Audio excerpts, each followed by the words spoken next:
Bueno, perdón, acá estoy de vuelta. Vamos a arrancar este vivo. Buenas noches. Ahora sí, hoy tenemos sexualidad y obesidad con una médica de lujo, una colega. Y mientras la gente se va sumando, les cuento que, bueno, este es un tema para seguir rompiendo tabúes, que a mí me encanta romper tabúes y hay muchas cosas para hablar, para charlar. Nos llegaron un montón de preguntas. Fabi estaba recién saliendo a las corridas del hospital, así que estábamos esperando que ella llegara, que me diera el ok para ir arrancando.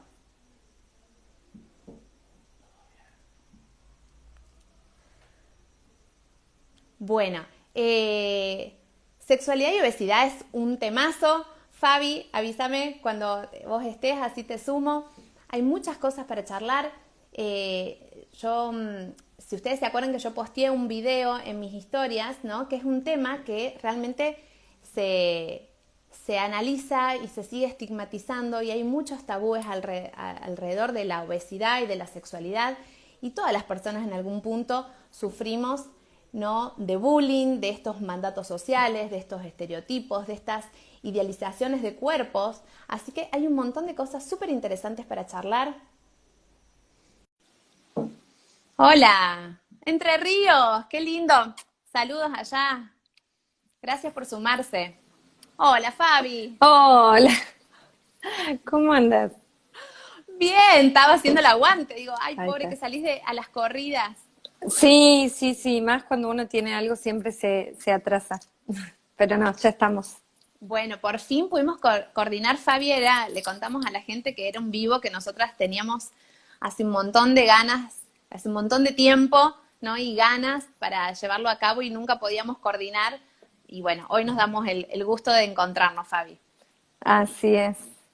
¿Cómo andás? Bien, bien, bien. No sé si ya algo, bueno, algo te escuché que estabas Claro, comentando. después me llamaste y corté porque no sabía si te pasaba algo, así que reinicié el Ah, vivo. no Eh, me aparecía. No, es que no me aparecía el vivo. bueno, Era, escúchame. era eso. Bueno, ¿querés contarle para que no te desconocen quién sos, dónde estás? Sí, yo soy médica, especialista en clínica médica y en nutrición con orientación en obesidad y formo parte del programa de cirugía bariátrica del Hospital Privado de Córdoba.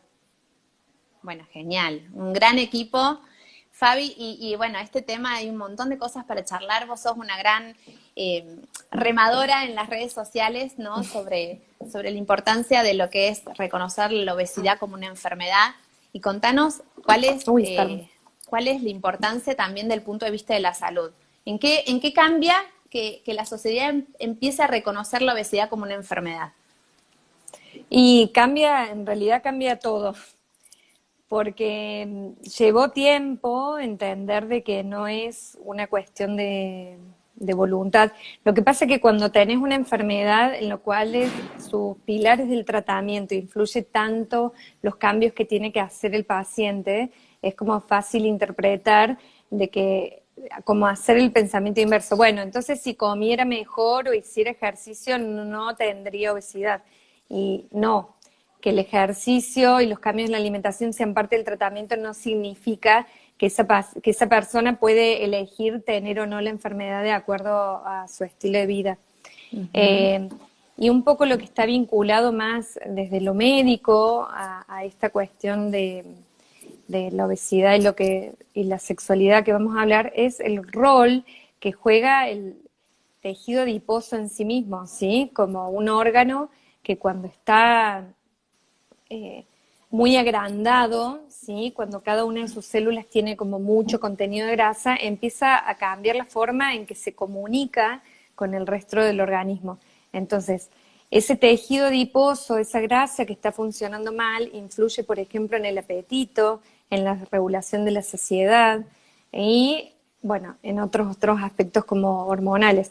Pero bueno, esta cuestión de entender que la obesidad es una enfermedad y la vinculo con el tejido adiposo en sí, es que la misma grasa le está haciendo a esa persona que le sea más difícil por ahí controlar la alimentación Ujú. o, o que tenga otros factores. Entonces sí, creo que el reconocer que es una enfermedad es como la punta de un ovillo que tenemos que empezar a desarmar y armar diferente.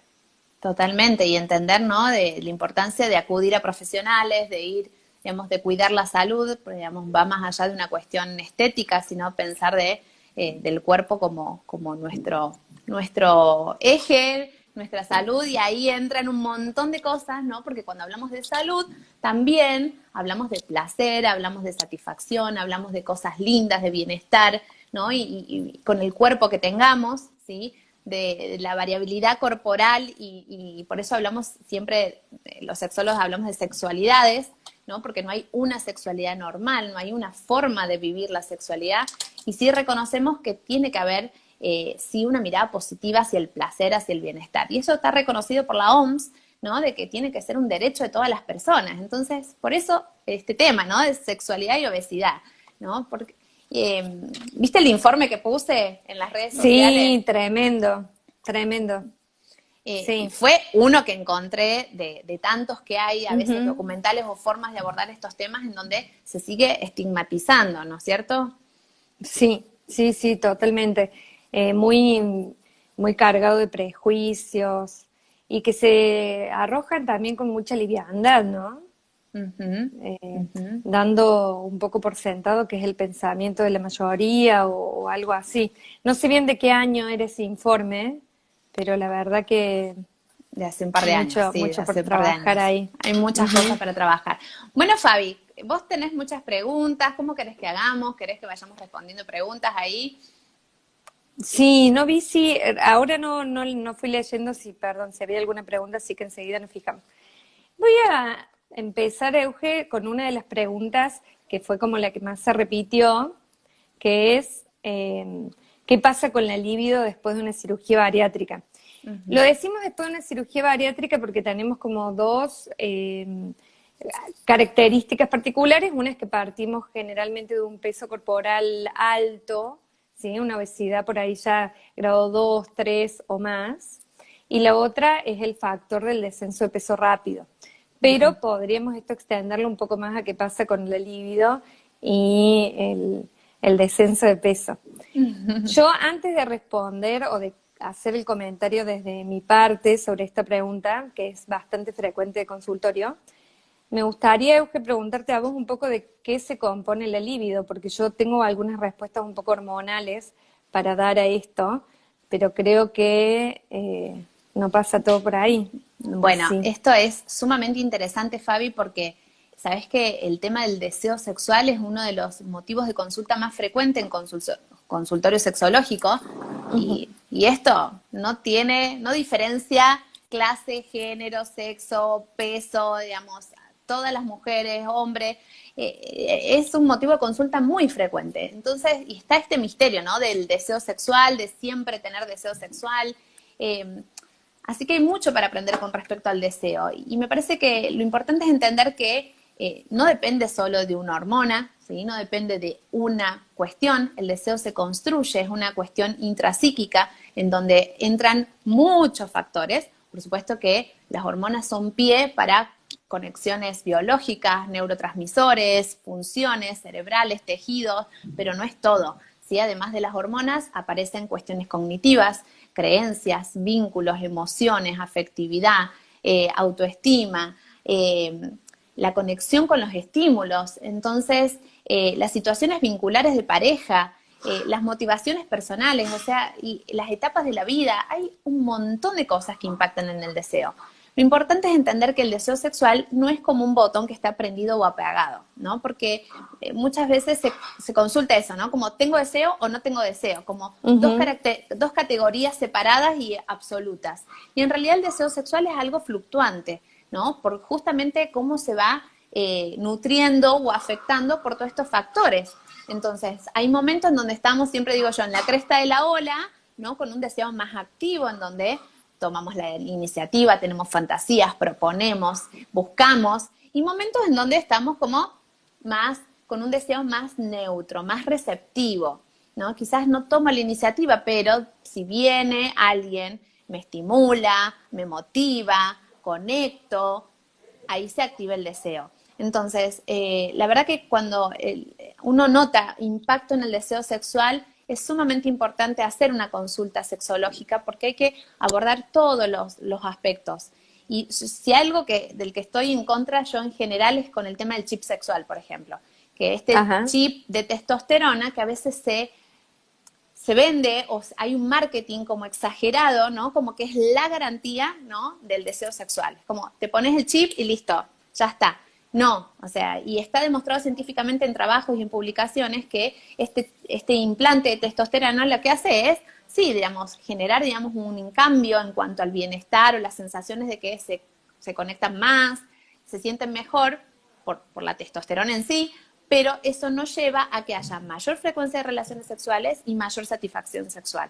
O sea que hay que trabajar todas estas cuestiones que están relacionadas con el deseo. Así que es un tema súper interesante y lo Sí, vos importante sabés arranca que por desmitificar esto, ¿no? De que sea una sola cosa lo que así afecta es. el deseo. Yo ahora les voy a contar un poco a los que preguntaron esto de qué pasa con la libido y el deseo después de la cirugía bariátrica, porque sé que hay muchos que lo preguntaron y muchos que lo querían preguntar, y para sorpresa son más o menos los mismos, y es lo que uno ve en el consultorio, que hablan de que tienen aumentada la libido o que tienen disminuida. Entonces, cuando nosotros vemos trabajos que hablan de los efectos en la sexualidad, por ejemplo, en la cirugía bariátrica, en general muestran todos efectos positivos, ¿sí?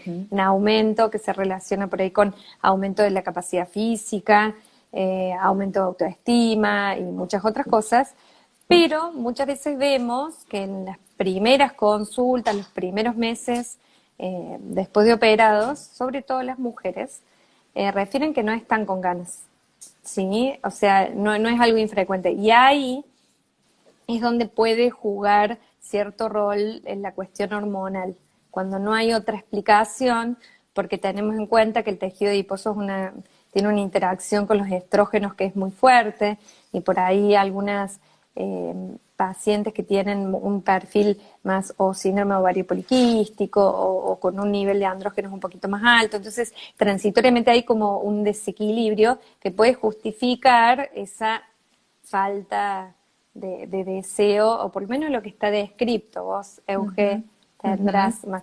Pero la realidad es que en el día a día y en las preguntas se vio tal cual, que había preguntas, puede ser que aumente, puede ser que disminuya, y sí, puede pasar cualquiera de las dos cosas y es transitorio, y si se sostiene más, merece la consulta sin dudas. Claro, no, lo que vos decías, a ver, con el impacto hormonal, como vos decías, el tejido graso también es un tejido endocrino.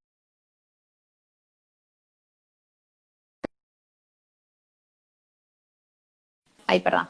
En el caso, por ejemplo, del hombre, se produce, digamos, la testosterona se transforma en estrógeno, ¿no? Así Y la es. mujer también, la testosterona también se transforma en estrógeno. Hay todo un cambio hormonal, entonces caen los niveles de estrógeno, de testosterona, perdón, y eso puede impactar en este deseo activo, ¿no? De que yo decía de tomar la iniciativa, de tener fantasías, pero el deseo no depende solo de la hormona. Entonces ahí es cuando entran en juego todas las otras cuestiones, cómo yo me conecto con mi cuerpo, la autoestima, mi imagen corporal, en qué situación estoy, el estrés, el vínculo que tengo, cómo era mi vida sexual antes, ¿no? de una cirugía bariátrica, qué recuerdos, qué fantasías, cómo me conecto con el placer, o sea, hay un montón de cosas que se trabajan, por eso es sumamente importante también el rol sexológico en estos casos.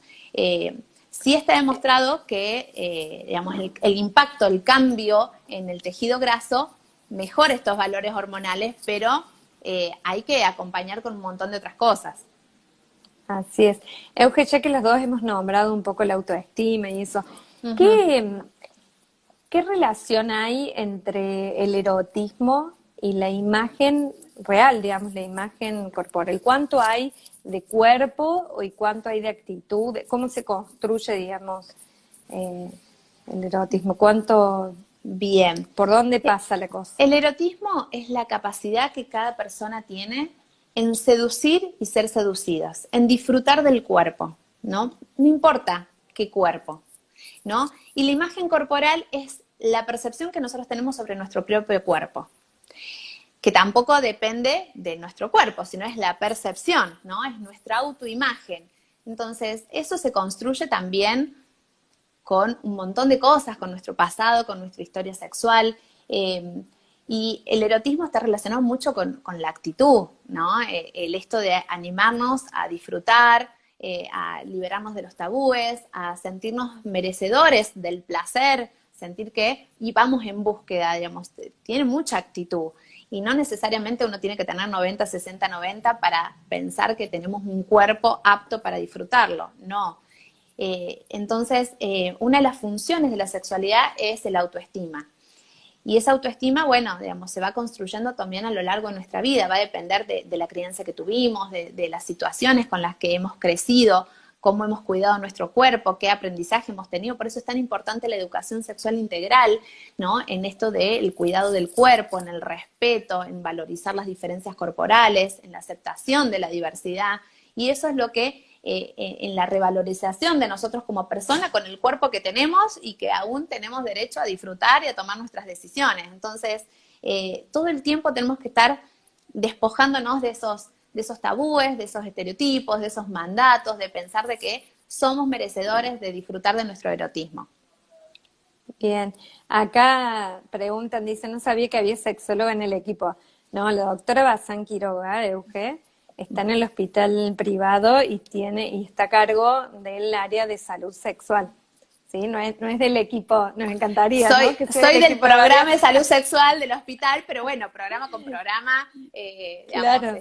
estamos de la mano, así que si ustedes, cualquier persona que necesite asesoramiento sexológico, por supuesto que para eso estamos ahí en el hospital, todo el equipo. Y después alguien preguntó, voy a enganchar dos preguntas de personas Dale. distintas, pero alguien preguntó si al deseo hay que estimularlo todos los días, creo que así era la pregunta, si el deseo se estimula todos los... ahí está, tenemos que estimular todos los días para aumentar el deseo.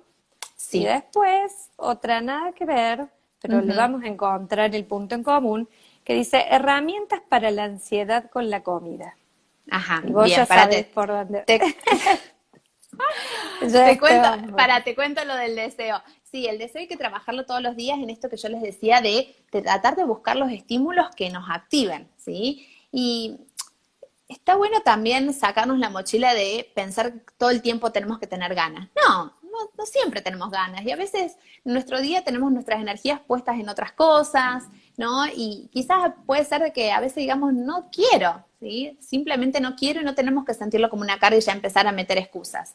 Pero sí, pensar si no quiero, ¿por qué no quiero? ¿No? ¿Qué está pasando? ¿Qué es lo que no me motiva? ¿Dónde tengo mi energía puesta hoy? Y tratar de ser más perceptivos, prestar más atención a lo que nos motiva, lo que tengo ganas, pensar, estimular la fantasía, generar, ¿no? una conexión, una seducción si tengo pareja. Eso ayuda a ir activando el deseo.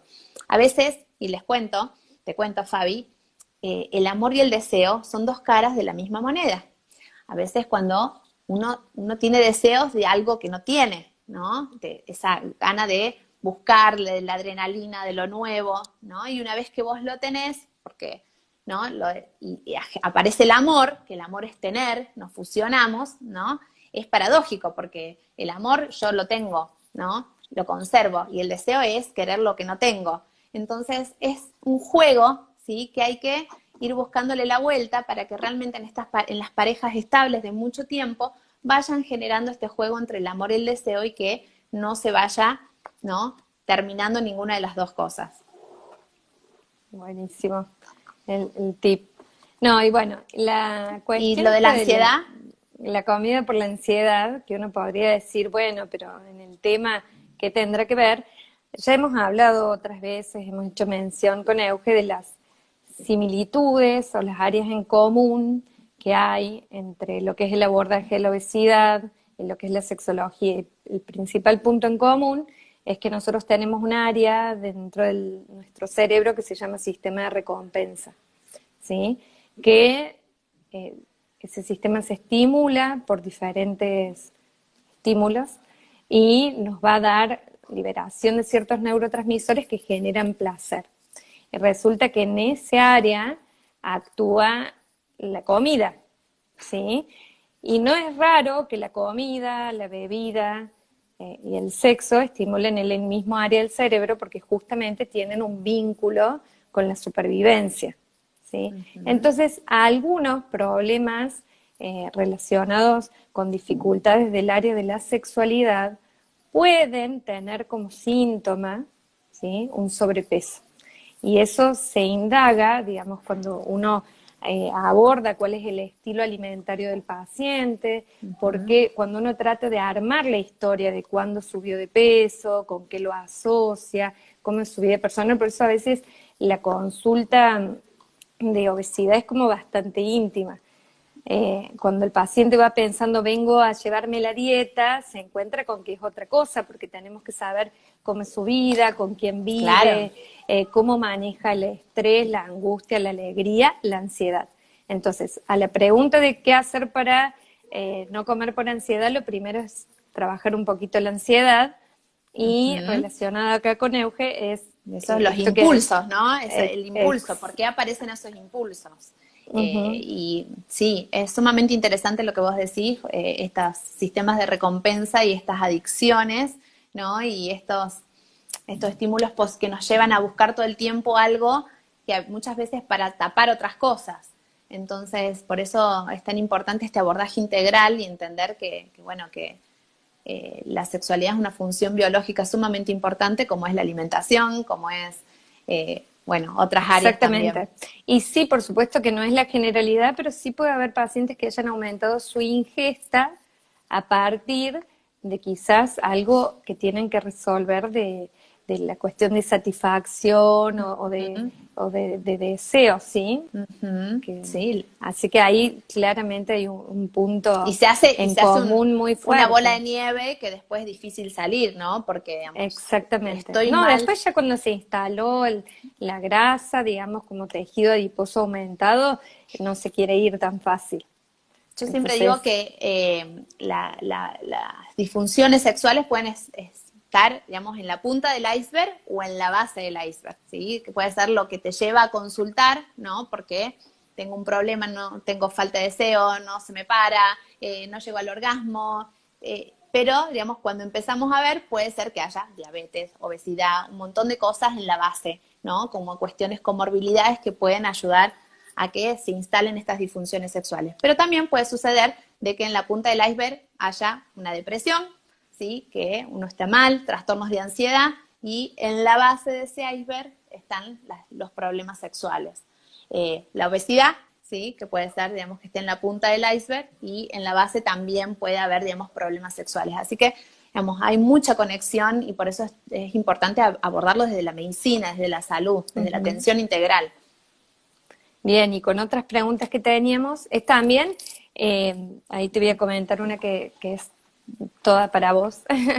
Dale. También que las personas con obesidad, desde obesidad leve hasta los grados más severos, pueden tener una vida sexual plena perfectamente, ¿sí? Justo recién nos abocamos un poco más en las dificultades. Entonces, una de las preguntas justamente en los casos de obesidad mórbida, es si hay algún cambio en la manera de tener relaciones sexuales, teniendo en cuenta justamente los obstáculos o las dificultades que pudiera haber desde lo físico. Bien, a ver, el sexo se aprende, ¿sí? Son prácticas que uno aprende, uno no nace siendo un buen amante, uno va practicando, va encontrando, va descubriendo el cuerpo, digamos, tengamos el cuerpo que tengamos, primero pasa por el autoerotismo, por conocernos, por tocarnos, por descubrir nuestras zonas erógenas, después ayudar también a aprender a comunicar eso con la pareja, ¿no? Y va a depender un poco de la dinámica de la pareja. En cuestión, digamos, mecánica, física, no hay ningún impedimento, digamos, hay un montón de posturas que uno tiene que buscar, digamos, a ayudar, digamos, por eso es importante, y más allá del cuerpo que cada uno tenga, es saber qué posición te gusta, ¿no? Uno es más cómodo, digamos, depende del grado de obesidad, digamos, cuando ya hay una obesidad mórbida, digamos, o un sobrepeso más avanzado, sí hay algunas posturas que son mucho más cómodos, por ejemplo, de lateral, o la mujer, digamos, tomando el mando arriba, ¿sí? En las posiciones en donde uno puede ir regulando más los tiempos, las formas, pero depende mucho también de la pareja. Así que no hay ningún impedimento. Me parece que el mayor impedimento es no conocer del cuerpo, no animarse a comunicar, no explorar, ¿no? La creatividad no tiene límites, así que es cuestión de ir buscando la vuelta y divirtiéndose en ese juego, explorando y realmente permitirse encontrar lo que nos genere placer. Sí, yo me quedo con esto que dijiste de que el sexo se aprende, porque a veces uno cuando indaga en la consulta, que por ahí con las mujeres es como más frecuente porque uno les tiene que hablar de anticoncepción, sí o sí, por el requisito de evitar el embarazo posterior a la cirugía bariátrica, y a veces la respuesta es, no, yo con así, no son todas, por supuesto, hay gente que tiene Sí, una vida sexual muy plena, pero a veces la respuesta es como dando por obvio, se contesta como, no, lo que pasa es que no, estamos los dos estamos con sobrepeso. Entonces hace claro. mucho que no. Y queda ahí como que si eso fuera motivo suficiente, Ujú. eh, así Ojo, que bueno, ojo que muchas veces, ¿sí? Hay auto boicot, ¿sí? Y uno pone de excusa la obesidad, ¿sí? Para esconder otras cuestiones, ¿no? No puedo, ¿no? Hay cuestiones que también son muy profundas, que también hay que abordar, digamos, con respecto a miedos, con respecto a fobias, con respecto, ¿no? De quizás historias sexuales. Entonces, muchas veces uno pone este escudo de no puedo, o a veces es más cómodo decir, bueno, no, es impedimento físico, y en el fondo, bueno, hay un montón de otras cuestiones para trabajar. Así que, bueno, hace ruido estas cosas y está buenísimo que lo podamos hablar y darles las herramientas a ustedes para que esto les llame la atención y si realmente les sucede, vayan a hacer una consulta. sí. Después alguien Sí, preguntó hay un montón de si, preguntas que fueron pasando por ahí. sí, alguien preguntó sobre el síndrome ovario poliquístico y los anticonceptivos, si puede ser que disminuyan la libido. Sí, a ver, volvemos a lo mismo, no depende de una sola cosa, depende de un montón de cosas. El anticonceptivo también de por sí cambia los picos hormonales. Digamos, sin anticonceptivos la mujer tiene fluctuaciones hormonales y eso también fisiológicamente, funcionalmente hace que en el momento de la ovulación uno tenga más deseo sexual. Cuando uno toma anticonceptivos, todo eso se anula para que la mujer no ovule y entonces hay menos deseo activo, pero no necesariamente eso nos mata el deseo sexual, digamos, se compensa por otro lado. Entonces, puede ser esto, que no haya un deseo tan activo, pero no es determinante. No es que una mujer con ovario poliquístico no pierde la sexualidad o pierde el deseo sexual, no. ¿Cuándo, como hay muchas preguntas relacionadas con la libido y eso, ¿cuándo es momento para la consulta sexológica? Siempre. Viste que hay ciertas cosas. Siempre, siempre. Yo les voy a recomendar atención primaria en sexualidad. Me parece que la idea, y yo trabajo bastante en esto, decir, ¿por qué tengo que llegar a que me estoy separando, que ya mi pareja hace 30 años que vengo con este problema? No, ¿sí? Vuelvo a insistir en la importancia de reconocer el placer, la satisfacción como eje de nuestra salud. Entonces, quiero mejorar, voy. Tengo una dificultad, voy. Tengo una disfunción, voy. Quiero aprender de educación sexual, voy. Quiero aprender a cuidarme, a cuidar a mi pareja, voy a la sexóloga. Es como, tiene que ser, ¿no? Un aliado de nuestra vida, el sexólogo, la sexóloga, los profesionales Y de el que no sexualidad. está en pareja, también. También, también. Y me encanta porque gracias, la gente se está animando a consultar y la verdad que de repente después de muchos años llegar a sacarte las dudas, a aprender lo que nunca pudiste preguntar, lo que aprendiste a los tuntún y después te dan las explicaciones o te motivan, te dan los permitidos, te habilitan, ¿sí? Que un profesional te habilite a hacer algo, que te enseñe, que te ayude, que te levante la autoestima. Es muy lindo. A mí la sexología me da mucha satisfacción.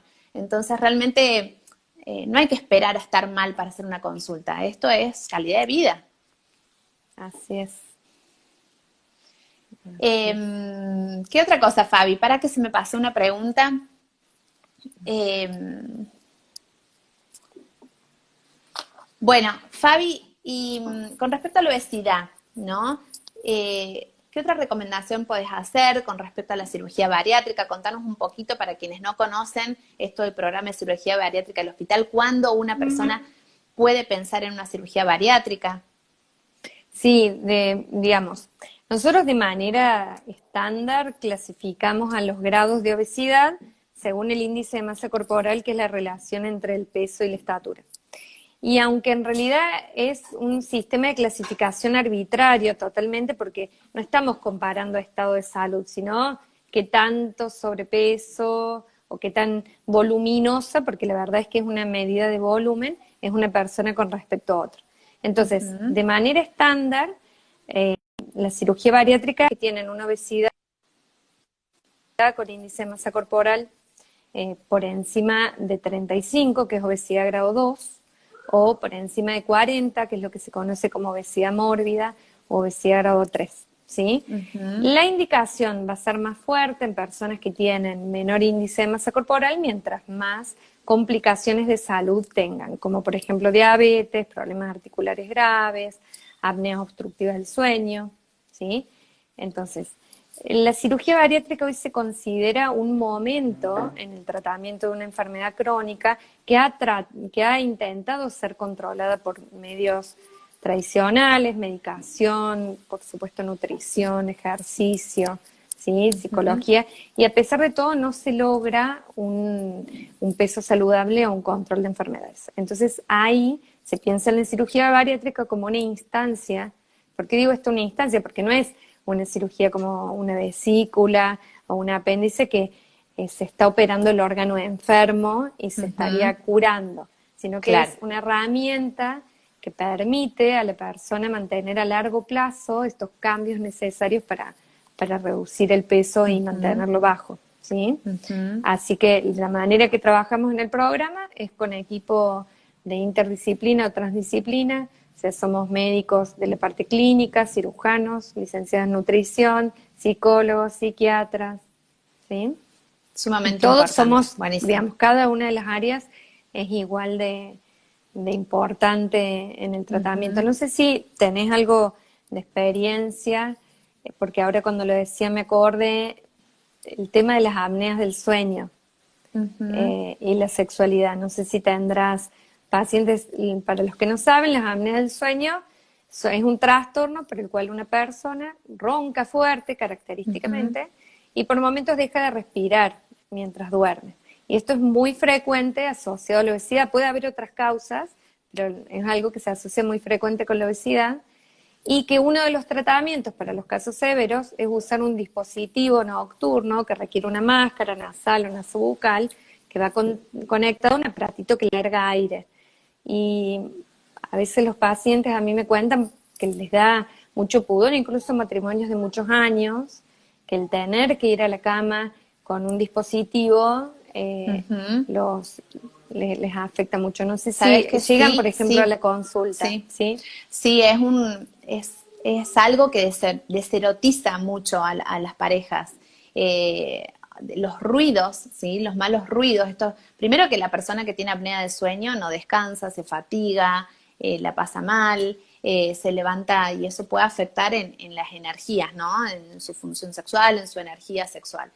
Pero la persona que duerme con una pareja, ¿no? Que tiene apnea del sueño, también, digamos, sufre de los ruidos, ¿no? Del miedo también de que de repente deja de respirar y me despierto y le pasó algo, ¿no? Y entonces todo el tiempo está con miedo.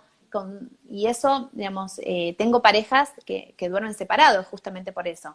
Y eso también hay que trabajar, ¿no? Para que, digamos, por más que haya esta cuestión clínica o médica en donde puede ser, digamos, una dificultad al dormir, bueno, digamos, tratar de ir compensando en otras áreas en donde la pareja pueda erotizarse, pueda reencontrarse y quizás, digamos, el punto erótico no es la cama, sino es en otro momento del día, en otro lugar, y eso hay que trabajarlo, porque sí, hay parejas que lo sufren a esto. Bueno, y saber que el que tiene, digamos, cuando las apneas del sueño están asociadas, vinculadas directamente a la obesidad, con el descenso de peso, la tasa de resolución es altísima. O sea altísima, que es el tratamiento indicado. Porque es una cuestión muy mecánica. Exactamente, es mecánica. Así es. Así que eso sí resuelve. Fabi, no sé, vos tenés la hora, porque yo puedo seguir charlando. Vos andás controlando. Vamos, no sé, iremos casi 40 minutos por ahí. Bien. Así que Ahí preguntaban de anticonceptivos. Esto lo voy a remarcar. La anticoncepción es importante siempre en toda mujer para poder disfrutar de una vida sexual, para poder planificar, ¿no? Aún así en aquellas mujeres que no desean maternidad también, hablando por supuesto de mujeres con relaciones heterosexuales. En el caso de las mujeres que se someten a cirugía bariátrica, es muy frecuente que el descenso de peso, ¿sí? Al disminuir toda esta grasa externa, genere, digamos, una activación de la ovulación. Y muchas veces aparecen estos embarazos no deseados en las mujeres recuperándose de cirugías bariátricas porque quizás durante años no se cuidaron porque, digamos, no tenían actividad sexual o como tenían toda una disfuncionalidad hormonal no ovulaban y de repente se operan, empiezan a bajar de peso, su embarazo y no deseado, no planificado. Esto es muy importante y hay que remarcarlo. La buena anticoncepción es fundamental para justamente separar lo que es la cuestión reproductiva del placer y de una vida sexual activa. Es muy importante asesorarse bien, digamos, con un ginecólogo o ginecóloga sobre cuál es el mejor método para cada persona. No existe un método que sea ideal, sí hay un montón de opciones. Lo que más se está usando, que tiene una altísima efectividad, Fabi, son los DIU, con los endoceptivos liberadores del levonorgestrel, ¿sí? Son DIU liberadores de hormona. Eso está demostrado que con el descenso de peso, con las cirugías bariátricas que a veces tenés, digamos, esta poca ingesta o esta mala absorción, digamos, no influye en el anticonceptivo bioral, entonces mantenemos una absorción constante de hormona, entonces lo más efectivo, el DIU. Entonces, ¿qué pasa cuando ya tienen puesto el DIU y uh-huh. se hacen una cirugía bariátrica y bajan mucho de peso rápido? Porque eso por ahí preguntan, ¿tienen miedo que se mueva, que pase algo? Se puede mover, puede descenderse, pero si está dentro del útero, sigue siendo efectivo. Perfecto. Sí, con el DIU Mirena, porque, aclaración, en la mayoría, sí. el 95% de las mujeres que se lo ponen no menstruan o menstruan muy poquito. Si una mujer no menstrua y de repente tiene mucho descenso corporal y arranca con sangrados, ahí habría que hacer una eco transvaginal, hacer un chequeo, un control. Para ver qué pasó, si sigue, si sigue Exacto. Bien. Acá dice, ¿ese DIU es lo mismo que el SIU? Son dos modelos diferentes. El DIU en general es un modelo más grande, el SIU es una opción más pequeña que dura 3 años, el DIU dura 5 años, pero son lo mismo, son endoceptivos, se colocan adentro del útero, liberan hormona para una anticoncepción. Son dos modelos diferentes. Bárbaro. Mucho de lo que pasa en la consulta de bariátrica es que hace muchísimos años que no tienen control ginecológico por vergüenza. Sí. Eso lo vemos. Eso es importante remarcar, ¿no? Y también fomentar la accesibilidad al control anual ginecológico. Hay que retomar eso porque es parte de la salud y el bienestar, sin duda. Así es. Ahí preguntaban otra cosa y me pareció genial, Alejandro, por ahí tiraste el tema de los antidepresivos y la sexualidad, ¿no? A veces todo este exceso de medicaciones, de antidepresivos, más impacta, ¿no? En la respuesta sexual, en el proceso de excitación, en un hombre en la cuestión de la erección, de la eyaculación, en una mujer en el tiempo que tarda a llegar al orgasmo. Entonces, los psicofármacos son enlentecedores de la respuesta sexual, así que eso es muy importante. No digo que no hay que tomarlos, hay ciertos casos en donde en la balanza uno da prioridad, bueno, tiene determinada sintomatología, hay que mejorar esto, pero bueno, por eso es importante también el trabajo sexológico para tratar de compensar ese fármaco que puede estar impactando en la sexualidad. Bien, tenés ahí un par de preguntas más de anticoncepción. ¿Hay un chip para no quedar embarazada? Y si los cambios de humor pueden ser por la inyección anticonceptiva. El chip, primero les aclaro, chip no existe en ningún lado, es la jerga que se usa mal, pero puede confundir, le llaman chip sexual al implante de testosterona. Bueno, ese no da función anticonceptiva. Y después está el implante hormonal que se coloca acá en la cara anterior del brazo. Ese sí da anticoncepción, ese dura 3 años. es un buen método anticonceptivo, pero ojo, porque genera mucha irregularidad menstrual, así que no, las mujeres no se lo bancan mucho. Hay que charlarlo bien con el ginecólogo de cabecera. Bien. ¿Y de los cambios de humor por inyección anticonceptiva? Sí, sí. Sí, digamos, las inyecciones anticonceptivas tienen alto nivel hormonal, generan un pico muy elevado, ¿sí? Es un depósito de hormonal que después va bajando a lo largo del mes. Entonces, la verdad que impacta mucho ese aumento brusco del pico y el descenso. Existen otros métodos anticonceptivos que son más estables. Sí. Bien. Bueno, no sé Excelente, si Caro. nos quedó alguna pregunta por ahí dando vueltas, Bueno, bueno, ¿o no? gracias a todos. La verdad que un montón de Sí, preguntas hemos recibido. sí, Es un tema súper interesante que podríamos seguir charlándolo. Lo bueno es que cada vez se investiga más, hay más trabajos de...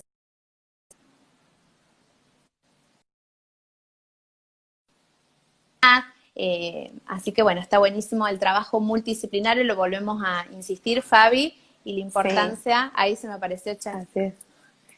Bueno, y yo me quedo con tu frase de que la sexualidad y el sexo se aprende y que no hay limitaciones físicas, que hay Bueno, que usar la creatividad y consultar al especialista. bueno, genial, Fabi, gracias por tu Bárbaro. tiempo, gracias a toda la No, gente gracias a ti. que nos haya acompañado, por todas las preguntas y bueno, el vivo queda guardado para lo que necesiten y pueden contar con nosotras. Gracias, Fabi. Bueno, gracias a vos. Chau, Saludos. chau. Chao, chao. Chao, gente. Gracias a Chao. todos.